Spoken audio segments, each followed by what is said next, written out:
The HVAC Troubleshooting Simulator provides engaging, lifelike troubleshooting activities on a grand scale. The Troubleshooting Simulator now boasts 7 pieces of equipment and over 170 faults.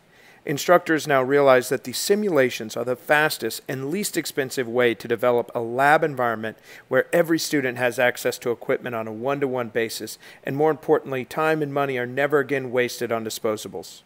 The troubleshooting simulation allows you to practice individual faults in the training mode or practice randomized house calls via the challenge mode. Instructors can monitor each completed scenario and can even set up a classroom competition where learners compete with each other for the #1 position. Students' work in the simulation can now even be rewarded with a job. In the new Workforce Connection, students that opt in and complete a certain amount of scenarios will be eligible to have discussions with authorized carrier dealers. Students' hard work is actually now a digital resume, helping them start a successful career.